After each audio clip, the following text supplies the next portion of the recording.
Hello friends, आज की video से हम लोड बैलेंसर का टॉपिक स्टार्ट करने वाले हैं। बट लोड बैलेंसर की गुड अंडरस्टैंडिंग के लिए स्केलेबिलिटी एंड हाई अवेलेबिलिटी की जानकारी होना बहुत ही ज़रूरी है। तो फर्स्ट हम स्केलेबिलिटी कवर करने वाले हैं, उसके बाद हम हाई अवेलेबिलिटी क्या होता है देखेंगे। Scalability means that an application system can handle greater loads by adapting। तो कोई एप्लीकेशन या फिर सिस्टम तो वर्कलोड के हिसाब से अगर वो लोड हैंडल करता है तो उसे स्केलेबिलिटी कहा जाता है। There are two kinds of scalability. तो स्केलेबिलिटी के टू टाइप्स हैं।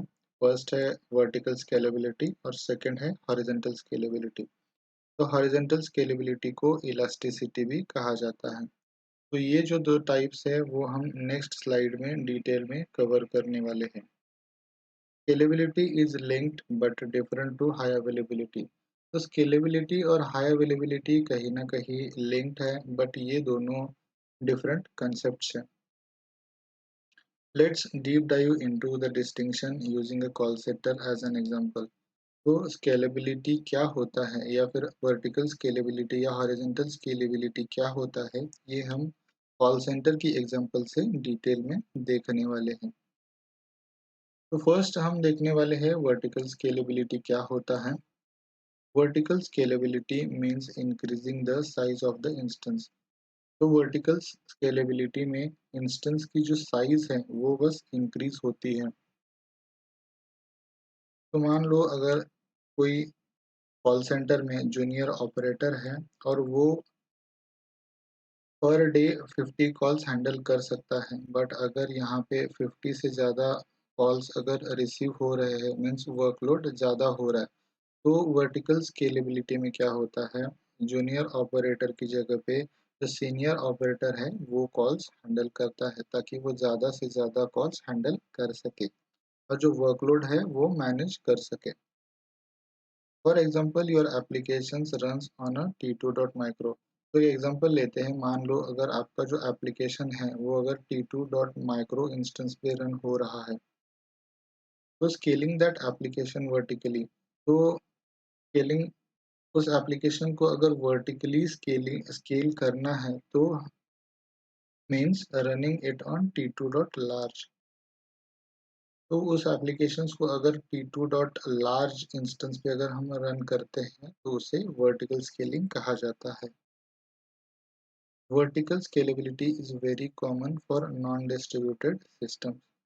तो vertical scalability non distributed system में बहुत ही कॉमन है। तो उसका एक एग्जांपल है database. RDS and Elastic Cache are services that can scale vertically। तो RDS और Elastic Cache ये जो सर्विसेज है इसमें जो स्केलिंग होती है वो वर्टिकली स्केलिंग यूज होती है। There's usually a limit to how much you can vertically scale, hardware limit. तो वर्टिकल स्केलेबिलिटी में क्या होता है, हार्डवेयर लिमिट होती है। तो आप जो हार्डवेयर या फिर स्टोरेज है वो कहाँ तक स्केल अप कर सकते हो, इसकी लिमिट होती है। तो सेकेंड टाइप है horizontal scalability. Horizontal scalability means increasing the number of instances systems for your application. तो हॉरिजॉन्टल स्केलेबिलिटी में जो इंस्टेंसेस है या फिर सिस्टम्स है वो इंक्रीज होते हैं।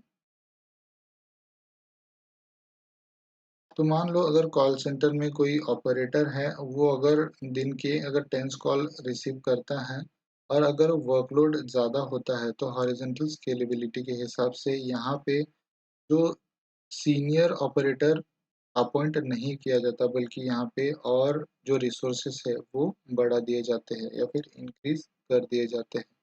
तो उसके स्केल आउट भी कहा जाता है। Horizontal scaling implies distributed system. तो horizontal scaling usually distributed systems के लिए यूज किया जाता है ताकि हॉरिजॉन्टल स्केलिंग में रिसोर्सेस इंक्रीज करके डिस्ट्रीब्यूट किया जा सके। This is very common for web applications और मॉडर्न एप्लीकेशंस। तो horizontal scaling usually web application या फिर मॉडर्न एप्लीकेशंस के लिए यूज किया जाता है। It's easy to horizontally scale thanks the cloud offerings such as Amazon EC2।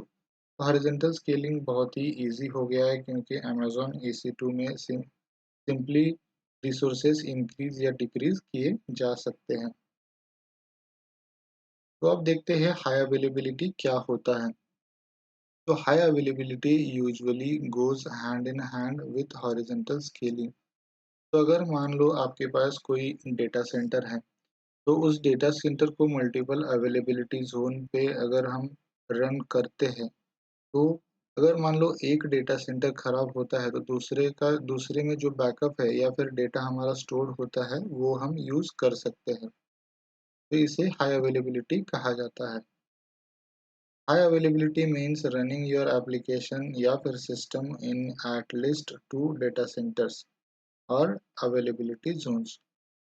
So here we can see running your application system in at least two data centers. तो आपका जो application है या फिर सिस्टम है वो दो या फिर दो से ज़्यादा डेटा सेंटर या फिर अवेलेबिलिटी जोन पे अगर आप रन करते हो तो आपका जो डेटा है वो सेफ होगा। मान लो अगर एक अवेलेबिलिटी जोन खराब भी होता है तो आपका जो डेटा है वो दूसरे अवेलेबिलिटी जोन पे भी अवेलेबल है, तो आप वहाँ से रिकवर कर सकते हो। तो इसका एक एग्जांपल देखते हैं।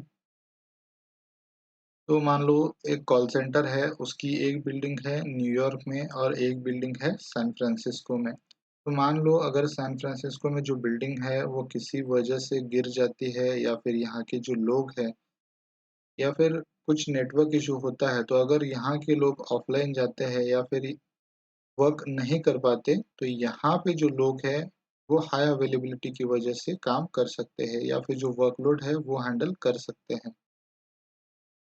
The goal of high availability is to survive a data center loss। तो यहाँ पे हम देख सकते हैं हाई अवेलेबिलिटी का जो मेन गोल है वो है डेटा सेंटर को लॉस से बचाना। तो हाई अवेलेबिलिटी से वो हम कर सकते हैं। The high availability can be passive for RDS multi AG for example. तो हाई अवेलेबिलिटी एक पैसिव है क्योंकि जो RDS मल्टी अवेलेबिलिटी जोन है इसमें क्या होता है, अगर मान लो प्राइमरी इंस्टेंस या फिर प्राइमरी रिसोर्स फेल हो जाता है तो जो स्टैंड बाय पे जो इंस्टेंस होता है वो भी कभी कभी फेल होता है, इसीलिए ये पैसिव है। और the high availability can be active for horizontal scaling. तो हाई अवेलेबिलिटी एक्टिव भी है क्योंकि अगर मान लो अचानक से कोई वर्कलोड इंक्रीज होता है या फिर आपके सर्वर पे अगर लोड आता है तो हॉरिजॉन्टल स्केलिंग की हेल्प से जो आपके रिसोर्सेस है वो इंक्रीज हो सकते हैं, इसीलिए हाई अवेलेबिलिटी एक्टिव होना बहुत ही ज़रूरी है। High availability and scalability for EC2। तो EC2 के लिए कैसे हाई अवेलेबिलिटी या फिर स्केलेबिलिटी इंपॉर्टेंट है वो हम यहाँ पे देखने वाले हैं। फर्स्ट देखते हैं vertical scaling increase instance size. तो इंस्टेंस की जो साइज है वो अगर इंक्रीज होती है तो उसे वर्टिकल स्केलिंग कहा जाता है और उसे स्केल अप या फिर स्केल डाउन भी कहा जाता है। तो उसका एक एग्जांपल देखते हैं। यहाँ पे हमारे पास एक इंस्टेंस है T2.nano। तो उसमें 0.5 GB ऑफ रैम है और 1 वर्चुअल CPU है। तो वहाँ से हम इंक्रीज कर सकते हैं 12.3 TB ऑफ रैम या फिर 448 वर्चुअल CPUs तक हम स्केल अप कर सकते हैं। Horizontal scaling increase number of instances. तो हॉरिजॉन्टल स्केलिंग में इंस्टेंस की साइज इंक्रीज नहीं होती बल्कि इंक्रीज इंस्टेंस के जो नंबर्स है वो इंक्रीज होते हैं और उसे स्केल आउट या फिर स्केल इन कहा जाता है। स्केल आउट मतलब increase the number of instance और scale in मतलब decrease the number of instances। Horizontal scaling use किया जाता है ऑटो स्केलिंग ग्रुप में और लोड बैलेंसर में। नेक्स्ट है high availability run instances for the same application across multiple availability zones. तो अगर एप्लीकेशंस को अगर मल्टीपल अवेलेबिलिटी जोन में रन करते हैं तो उसे हाई अवेलेबिलिटी कहा जाता है। तो उसके भी जो दो एग्जांपल्स है वो है ऑटो स्केलिंग ग्रुप मल्टी एजी और लोड बैलेंसर मल्टी एसी। तो ये दो एग्जांपल्स है हाई अवेलेबिलिटी के। तो नेक्स्ट वीडियो में हम लोड बैलेंसर स्टार्ट करने वाले हैं। आज की वीडियो में बस इतना ही। आई होप आपको ये वीडियो पसंद आया होगा। Thank you for watching. मिलते हैं अगले नए वीडियो में।